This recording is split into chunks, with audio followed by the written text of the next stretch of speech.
What up, YouTube? Your boy Sax here, and I'm back with another video. I hope you really didn't expect me to talk about E3. It's kind of really no point. My opinion is probably the same as everyone else at this point, and everyone else has done a video on it. Sony killed E3. Zelda NX looks cool. I don't really have a reason to buy the Xbox. What's new? Is there anything really worth mentioning? I did watch a few of the conferences on my trip when I was in Indiana, but really most of them I read through live blogs as I was stuck in sessions pretty much all day. And what I read in the live blogs didn't really excite me or make me want to watch the conferences or read highlights or reviews, so I kind of just left it alone.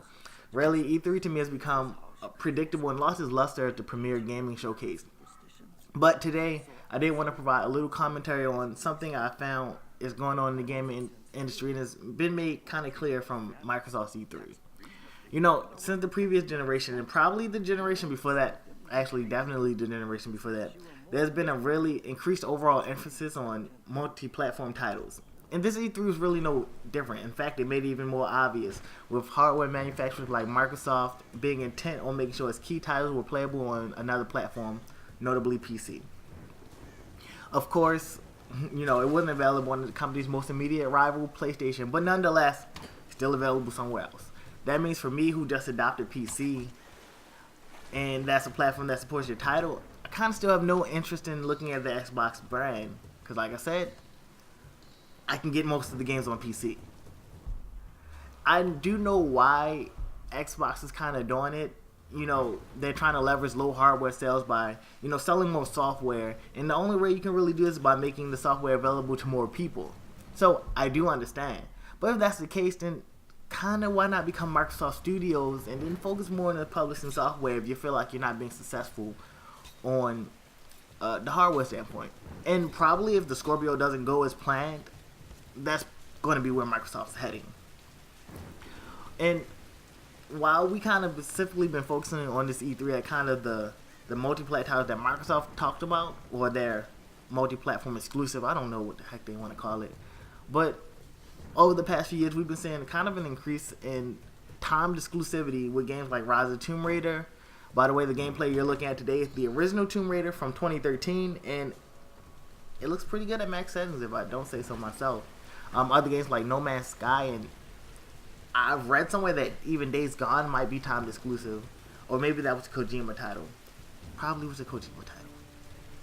But anyway, that means, you know, these companies kind of don't really have a reason for you to buy their products, and they're just trying to shoot some leverage for you to go that way.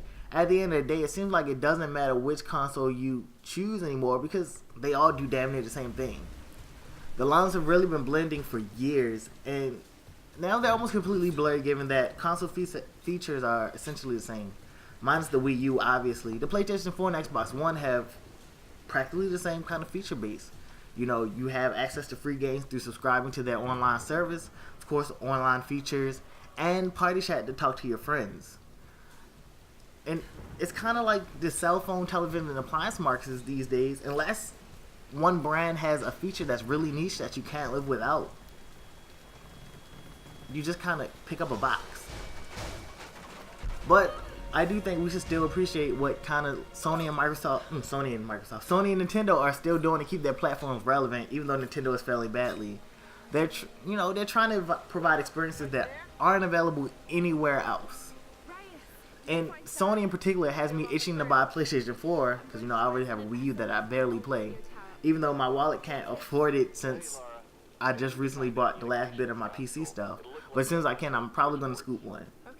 And, you know, no matter what we say about Nintendo, how disappointed we are, a lot of fans are still waiting for their next big platform, Zelda NX, and what games they're probably going to come out for that platform. Hopefully, I pray that they'll be successful. And that's not even going into how the Xbox One and PlayStation 4 and kind of sort of the Wii U are kind of cut from the same cloth spec-wise. In particular, Xbox and PlayStation 4 are carbon copies of each other with slightly different numbers and enclosed in a different box with different branding on it. You see where I'm going with this? I do digress though. The Wii U is kind of the same. Most of its main parts are made by the same people, AMD. So I feel like they're just putting a different name on a different box and expecting you to buy it. Because there's really nothing really unique besides multi console exclusivity, and that's barely happening, especially on the Microsoft side. 5 to 10 years ago, we could really talk about a lot more differences between consoles. You know, you could argue different things about like how Xbox 360 had party chat, how PlayStation had different architecture to make it stronger than the Xbox, even though Xbox ran games better. But now, you know, we have these similar conversations on how, you know, how the PlayStation 4 is weaker than, how the PlayStation 4 is stronger than the Xbox One, and really is not even that big of a difference between the two consoles, even power-wise. It's starting to sound downright stupid because it doesn't matter. So, today I'm going to leave you guys with this thought. In 5 or even 10 years, will platform relevancy matter? Seeing as how these different game platforms have become similar in terms of hardware and even software and features, I think in a few years it'll just be pick a box and go. Do you guys agree? Let me know in the comment section below. You know, your boy Sax is out, and peace.